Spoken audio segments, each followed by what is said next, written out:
situation worse, and that in some cases makes the situation better. And we try to look at those on a case-by-case basis and a basin-by-basin basis. And in the areas where we know we have flooding, we look at them harder. And I think we have an example of where we tried to stop development in a very wet, closed basin, and we got sued, and we are still in that lawsuit by the developer for not allowing them to build in an area that we know floods. Is that Timber Oaks? Timber Oaks. So we get it from both sides, and we do the best we can with the rules that we have been given to follow. So today, how many houses do you guys have that, or number of houses that are still impacted, and do you guys have an estimate as to how much this whole thing is going to cost? So I just heard the number from our building official, and I hope that I get it right. I think he said 265 homes. It's 265 locations, some of which may be businesses. As to what it costs, we have a very rough figure. To date, we have spent about $500,000 in response, and it's predicted that we have at least $1 million worth of road repairs, and it is pretty well determined that that figure will go up as damages continue to reveal themselves on the roads. So we're into the millions of dollars in response and repair just to roads. I am getting emails constantly from people who are returning home from vacation. This is prime vacation time, and they're coming home to find their homes flooded. So I am sure those numbers are going to keep going, and I'm just shocked at 265. It's very sad, and that number jumped a lot since the last time I heard. So it's very sad. So And there's some flooded areas we still haven't gotten into yet. yeah. And let me say something to this. So Michelle and I have both talked about the fact that damage assessment teams are out there, impact assessment teams are out there looking at the impacts to businesses and to people's lives. And what I do know, and what we do know as local government, is that many people will hold back revealing that they've been damaged or that they've been impacted. They hold back in part because they aren't comfortable with government having a lot of insight into what their conditions are, and they're right to want their privacy respected. They may perhaps fear regulatory oversight. So in an example that's not specific, somebody who may have done an add-on or an improvement to a porch and had not previously pulled a permit, they may be uncomfortable with a building inspector coming out to find out whether or not they've been flood damaged, because they may fear that ultimately they'd be penalized and fined for non-permitted activities that preceded the flood event. We are not in a regulatory posture. We are not in a regulatory posture. We are attempting to understand what's happened here. We don't know everything that's happened here. We only have a limited view. In fact, the media, I suspect, almost knows better than we know what's happened out there. So I'm urging people to share information with us. We respect your privacy. We're not in a regulatory posture. We need to understand what's happened so we can make our best attempt at helping people to recover, and so that we can communicate our story to higher levels of authority in an attempt to bring their assistance to our community.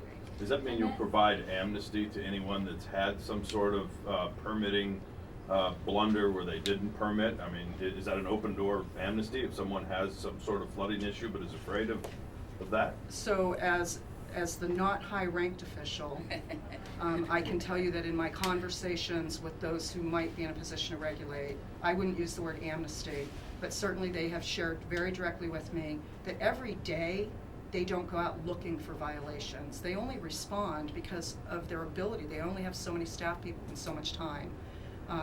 They're only able to respond every day to complaints. They don't go out actively looking for violations. And so they're in the same posture they're in every day. They're not actively looking for violations. And where they don't have a registered complaint, they aren't registering a complaint themselves. They're reasonable people who want to help the community. Thank you. Leah, over here. Oh, yeah, so you guys have spent about $500,000 in response. Is that from last week? That's accumulated, and it's very gross and rough figures at this point. We haven't tabulated everything. It is from 12 days ago, 12 days. beginning 12 days ago. And do you have a figure for a rough estimate of people that actually have to evacuate? I don't. I have the same kind of anecdotal gut feeling that we have affected many hundreds of houses, and that the majority of those properties have self-evacuated and are invisible to us as government, and hallelujah for that they've helped themselves. I will tell you that the figure that I shared with you, the $500,000 in response costs, the implications for between $1 and perhaps something like $3 million for roads, that is expenses to local government. That's not the expense to the community. So it's really only half the formula. The other half of the formula is the financial impacts to individuals who own businesses, homes, and property. And we don't have a calculation of those losses. Can you talk about you mentioned the sanitary needs for some communities. I mean, what kind of a scale are you talking about with that, and the addition of showers you mentioned? Can you speak to some of that? Well, certainly the scale is neighborhood scale. What we have not been able to clearly establish is how many neighborhoods and how big are the neighborhoods. So there might be a neighborhood of 15 parcels that have saturated drain fields, and they're still there, right? They're going to be there, but they're struggling to flush the toilet, have a shower, do their dishes. We have some indicators, we have some knowledge about where those might exist, but we've only really moved forward with saying there's 2 or 3 neighborhoods that we believe need help. It's the other thing. If you are in a neighborhood and this is your condition, calling our resident information center hotline will help us understand what's happening in your neighborhood and what your needs are. Where have you already placed those, and where have you We've only already placed sanitary services into the Bass Lake area, but I believe beginning today, we're moving into 2 other neighborhoods. I want to address something on roads. At our board meeting yesterday, Michelle and the board have decided to put temporary fixes on some of the roads. We have some roads that are undrivable.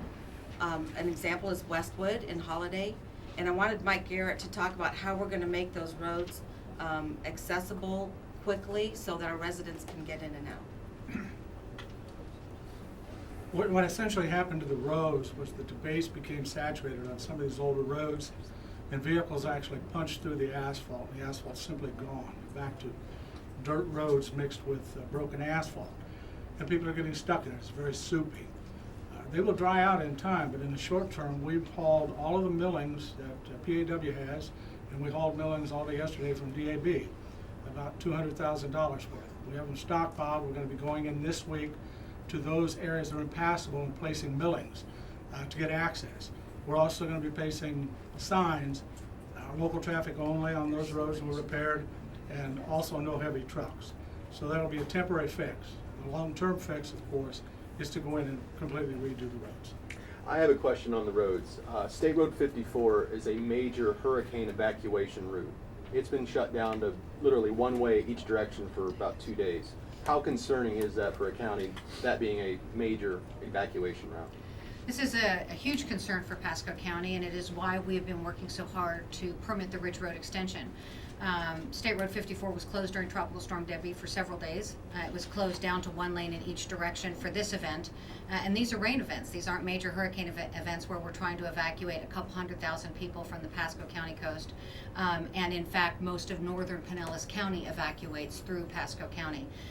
So this is why we continue to press forward with trying to permit the Ridge Road extension to provide an alternative east-west evacuation route in case State Road 54 goes underwater. So this is something we are continuing to work on.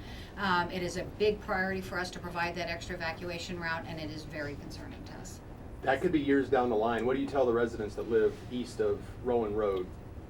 You know, head to 52? So right now, all evacuation routes are essentially, we encourage people to go north and to go east when they're evacuating, so that you're making right-hand turning movements instead of trying to cross across traffic.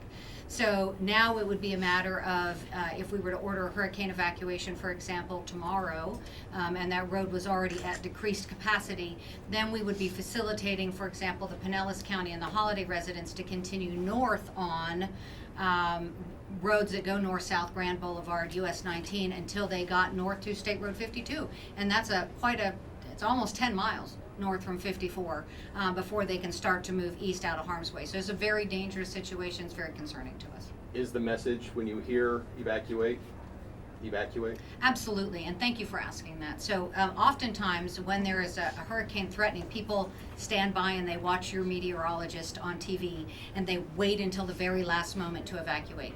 That will not be safe in Pasco County because of our limited evacuation routes.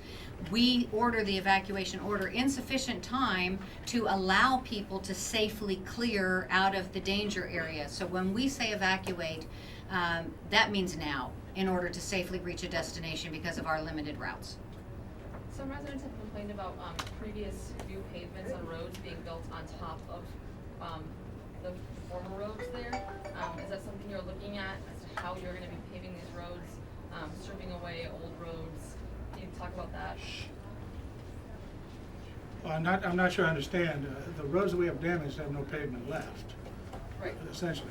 But essentially, these roads that we're gonna repair, we are probably gonna use what's called a full depth reclamation. Since we'll have millings on them already, we will go and essentially